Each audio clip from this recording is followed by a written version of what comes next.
ศิลปินมาช่วยต่อไปโอ้เห็นว่าคุณซิมโจ้แสดงพรวันนี้นะเป็นไผ่ไม้ต้นจากหน้าแสงอภรมีแต่เฉพาะเมืองสวรรค์แถวนี้บ่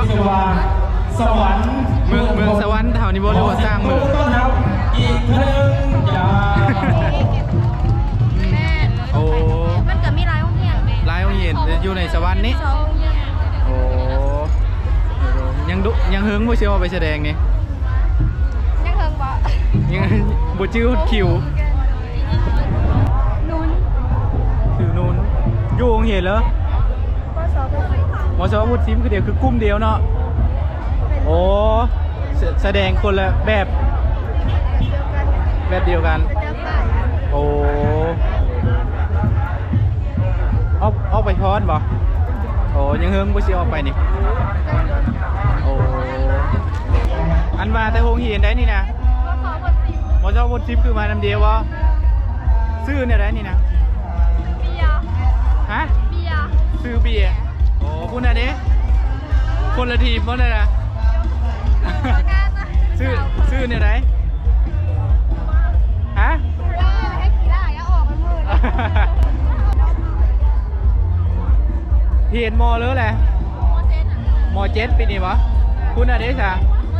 มอเจ็ดคือเดียว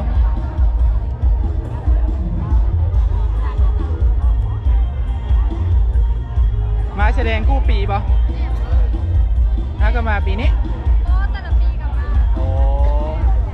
แต่ละปีก็มาเดี๋ยวทางคณะกรรมการทัวร์ห้องได้ครับแล้วเนาะ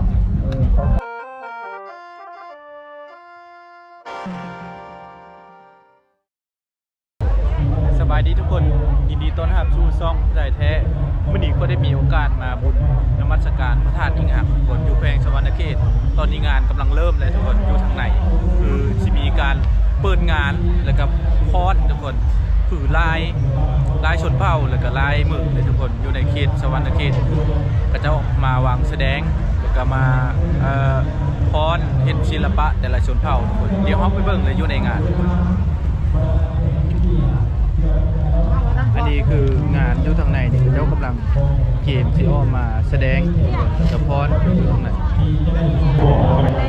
อันนี้คืออยู่ล่างเวทีทุกคนก่อนที่ก็จะออกมาแสดงเอาข้างล่างบรรยากาศของเรานี่ตัวแดงสามีตัวไปซีบอนี่มาท่าซาโซกระทั่งต่อไปเราบรรยากาศก็ได้เดี๋ยวอยู่เห็นสวรรค์นี่บ่นี่นะผมเห็นไหนศิลปินมาช่วยต่อไปโอ้เห็นว่าคุณซิมโจ้แสดงพรบ่นี่นะเป็นไผ่ไม้ต้นจากหน้าแสงอภรมีแต่เฉพาะเมืองสวรรค์แถวนี้บ่สวรรค์เมืองสวรรค์แถวนี้บ่หรือว่าสร้างเมืองต้อนรับอีกครั้งจ้าโอ้มันเกิดมีหลายโรงเรียนอยู่ในสวรรค์นี้โอ้ยังเฮิงบ่เชื่อว่าไปแสดงนี่ยังเฮิงบ่ยังบ่ชื่อคิวทุกคนคืออยู่ทางในผู้บอลที่เขาเจ้าสิออกแสดงคืออยู่ลานทางกว้างทางนอกทุกคนนี่อันนี้ก็อยู่โรงเรียนนี่บ่เนี่ยนุ่นคือนุ่นอยู่โรงเรียนเหรอมสวุฒิซิมคือเดียวคือกลุ่มเดียวเนาะโอ้แสดงคนละแบบเดียวกันโอ้เอาไปพอดบ่โอ้ยังเฮิงบ่สิออกไปนี่โอ้นี่โคตรซิมทุกคนคืออยู่ในเขตนครไกรซ้อนแถวนี้อยู่โรงเรียนไหนน่ะนะอยู่โรงเรียนเหรอเรียนถาดอิงหางนี้เอาไปพอดคือเดียวเอาไปพอดคือกันบ่โดยแม่อาจจะใครขมวนบ่นี่อาร์ตสปอร์ตเมืองอาร์ตสปอร์ตแขวงสวรรค์แถวนี้แหละเป็นผู้ไทยคือเมืองอาร์ตสปอร์ตบ่ได้มาบ่นี่เมืองเขานี่มีแต่เฉพาะแขวงสวรรค์นี่บ่โ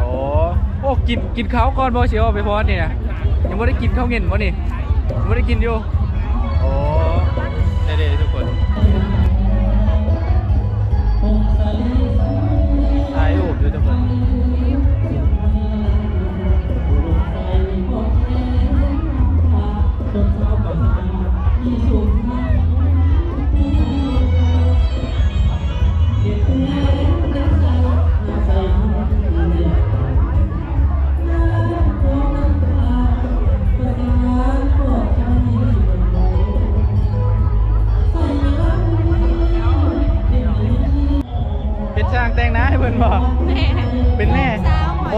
จะบ่นี่นะ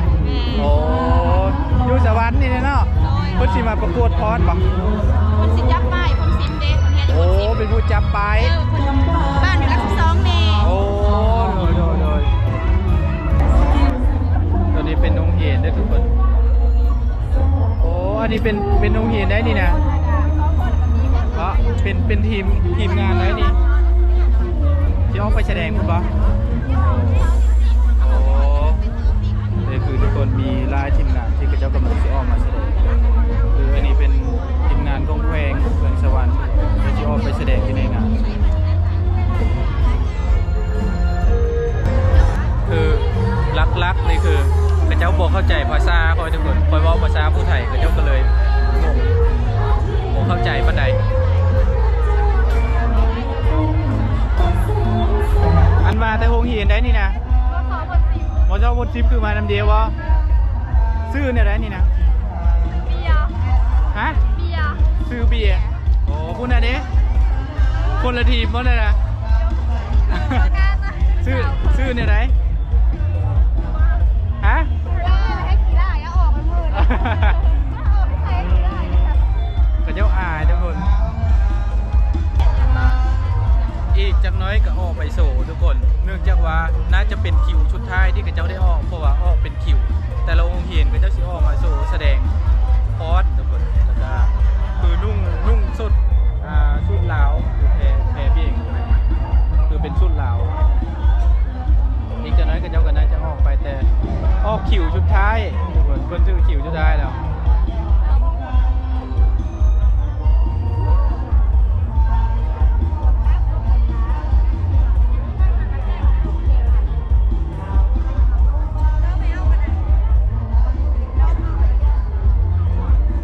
เห็นมอเลยแหละมอเจ็ดปีนี้ปะคุณอะไรสะมอเจ็ดคือเดียว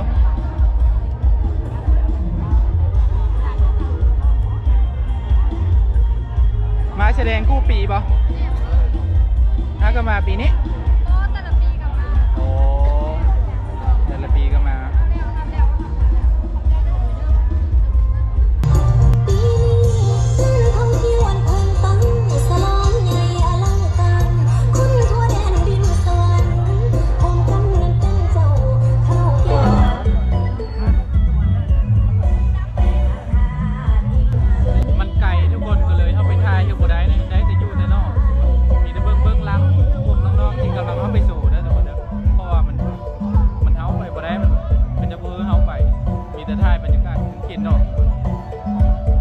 อีกจังน้อยก็จะสีเข้าไปสู่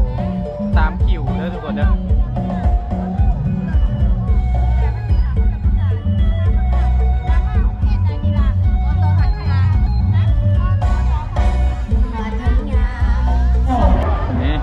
จะตามลำ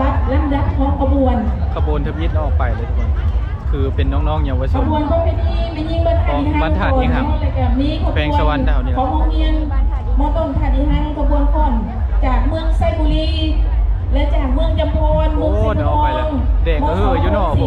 และมันยิงบ้านโพสิมและกับมันยิงบ้านโพสิมเนาะเจ้าเซิร์นเนาะเซิร์นเขาซึ่งลำดับเนาะน้ำต้นร่วงไปละขบวน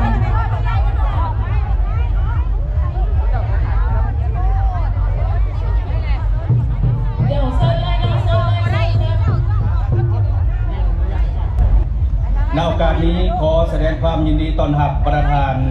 แขกผู้มีเกียรติเข้าสู่พิธีเปิดงานบุญกองเขาใหญ่ไหวพระธาตุอิงหังประจำปี 2023 ติดพันกับการเปิดการโฆษณากะเกียมให้แก่ปีท่องเที่ยวลาว 2024 ที่จะมาถึง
คือลูกหลานจาก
นี่คือขบวนศิลปะจากภาคส่วนสาพันธ์นิบ้านพจน์สิงห์ของพวกเขา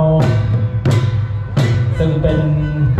ขบวนศิลปะที่เป็นเอกลักษณ์ของบ้านโดยเฉพาะกับเป็นการเสิร์ฟบ้างไฟด้วยขบวนกองตุ้มและกับกองหาง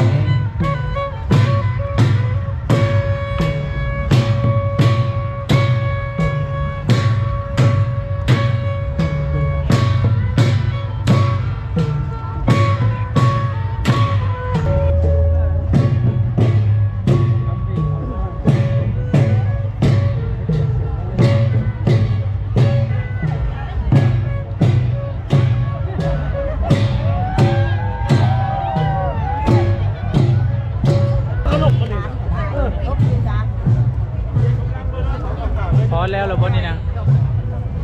เป็นอะไรมือบ่นี่สามารถกินน้ำกินไหนอยู่นี่ทุกคนหลังจากกระเดียวพรแสดงแล้วมันก็นี้มาแล้วอันนี้คือผู้ถือป้ายทุกคนในการแสดงคงเห็นโพดซิมเนาะสมุดโพดซิมเนี่ยทุกคนอันนี้คือแสดงแล้วทุกคนเดี๋ยว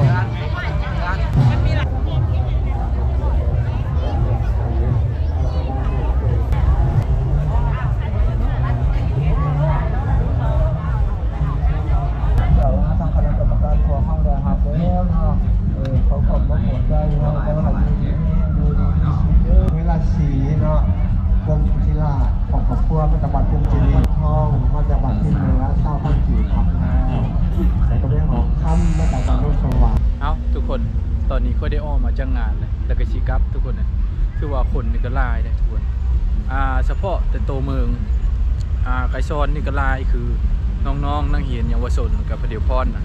ก็ลายเติบทุกคนเอาคลิปนี้ก็ขอพาทุกคนวิ่งเว้นเพลงสำนีก่อนทุกคนคลิปหน้าพอกันไหมกลับก่อนวันนี้จนค่ำบายบาย